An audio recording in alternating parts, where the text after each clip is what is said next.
Hello friends, welcome to the Engineering Funda family. In this video, I will discuss what the basic differences are between IoT and M2M. I will discuss these differences, and before watching this video, I request you to please watch my last video on M2M, which is already included in the Internet of Things video lecture series. Based on that video, you will be able to easily understand the differences between IoT and M2M.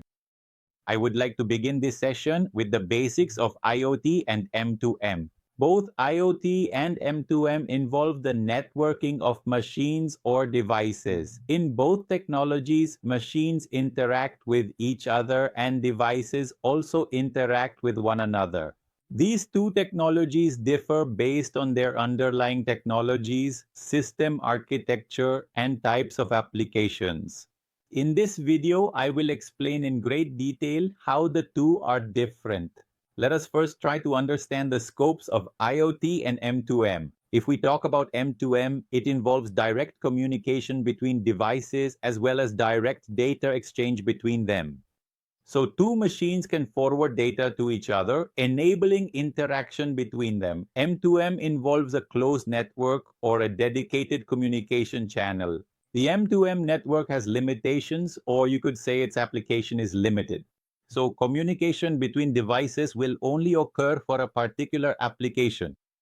It will be used specifically for a closed, limited network. That is, in M2M, there will be a dedicated communication channel for these limited devices, making communication between these devices even more secure and restricted. But when you talk about IoT, it is used for generalized applications where devices forward data over the internet. Anyone can access as much data from the internet as possible, such as through various platforms. On the internet, many algorithms can be deployed using machine learning and artificial intelligence, which can help optimize the application.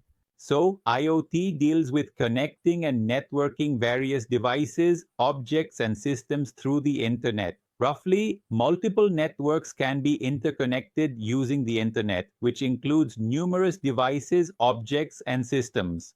In M2M, devices of similar categories are connected and can communicate directly with each other.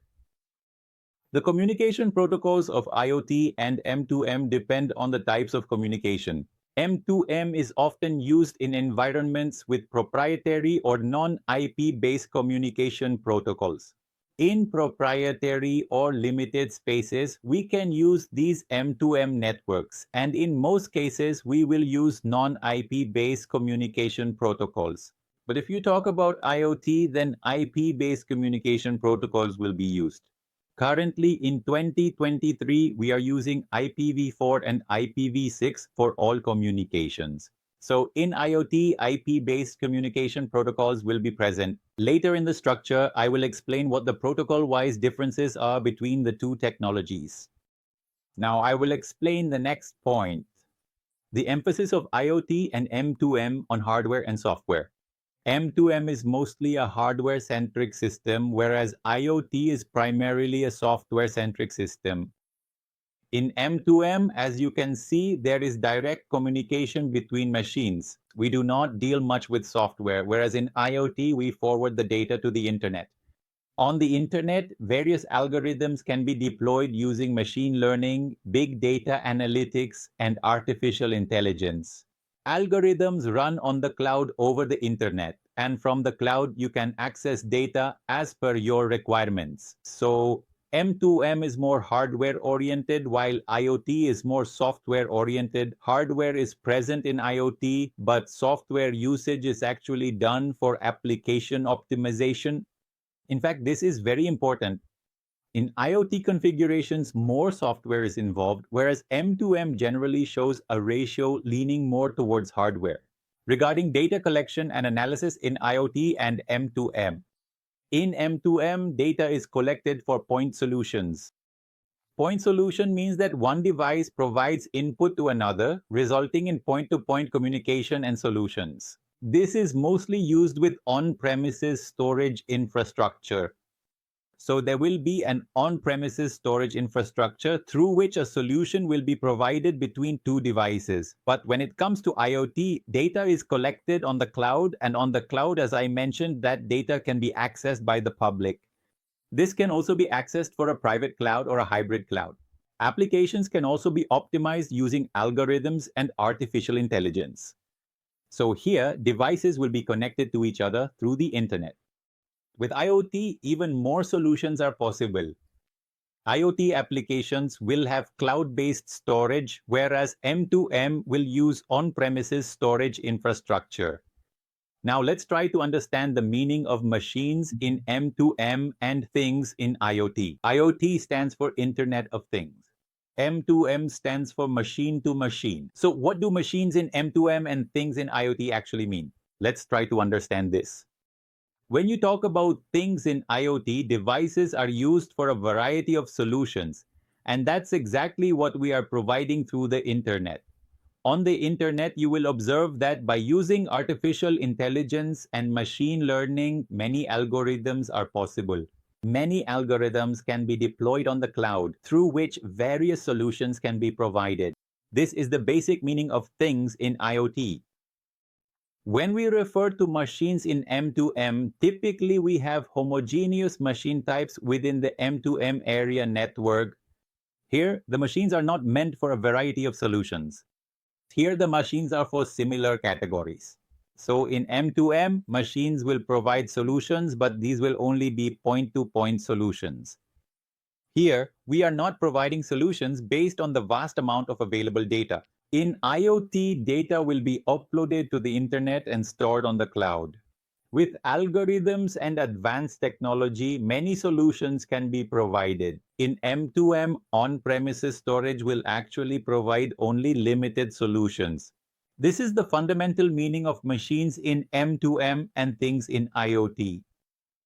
Now I will explain data handling and analysis in IoT and M2M. In M2M, typically there is straightforward data exchange between machines.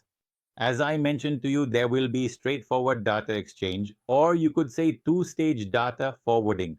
Sometimes the M2M gateway comes into the picture. If you have a complex system, but usually within a single network, machines interact directly with each other. That's why in M2M, the need for advanced data processing is limited. The reason is that communication is happening point to point. Therefore, you don't necessarily need more data processing in M2M. When we discuss IoT, the data will be uploaded to the internet. That's why in IoT, data collection, analysis, and the use of big data will take place. IoT systems often leverage cloud computing, big data analytics, machine learning technologies, and artificial intelligence. So, with various algorithms, a variety of solutions are provided in IoT. When we talk about applications, M2M provides point solutions, that is, on-premises solutions. So, for on-premises applications, we use M2M. In IoT, we can have general applications. Why? Because all the data provided by the devices will be on the internet. That's why with cloud computing, big data, analytics, machine learning, and AI, various solutions can be provided. Generalized applications are a characteristic of IoT. Generalized solutions can also be provided using IoT. Now I will explain some protocols that are used in M2M and IoT. Generally, you should understand this in terms of computer networks. When it comes to computer networks, there are 7 layers in it. Generally, we discuss 4 layers. Out of these 4 layers, only 2 layers are typically used with M2M. But in IoT, all 4 layers come into the picture. First, I will show you those layers where the M2M connection is happening. So there will be a source and a destination. One side is the source and the other side is the destination. The protocols will be similar on both sides. Let me show you this. Both sides are exactly similar. So now I come to this point. The data link layer is present in M2M where we provide point-to-point connections. In the data link layer, there can be various protocols such as Internet, Wi-Fi, and cellular protocols like 2G, 3G, 4G, 5G, and LTE networks. Above the data link layer, there will be a network layer where we can interact with IPv4 and IPv6. Both of these layers come into the picture in M2M solutions. However, in IoT, both of these layers will be present along with these protocols. Although in this case, 2 more layers will be added, such as the transport layer. In the transport layer, we generally use TCP and UDP. Some other protocols also come into the picture here, but most of the time you will use TCP and UDP. TCP is used for secure connections between two nodes, while UDP is for connectionless services. So, in IoT, this transport layer will also be present, which might not exist in M2M services, nor will there be such features, and the application layer also comes into the picture with IoT solutions. The application layer includes different protocols such as HTTP, CoAP, WebSocket, MQTT, XMPP, DOS, and AMQP, so various types of protocols come into the picture. In this video lecture series, I will also discuss various protocols in future videos. That's why I am not going into detail about all these protocols right now. I am just listing them. I want you to understand one thing. In IoT, we are dealing with the internet, whereas in M2M, there will be point-to-point connections. So obviously, when it comes to the internet, computer networks will also come into the picture. In the computer network video lecture series, I have explained all these layers in great detail. Even so, in this video lecture series, I will explain all the basic concepts required for the Internet of Things. I genuinely and sincerely hope that each and every one of you really like this video. Thank you so much for watching this video.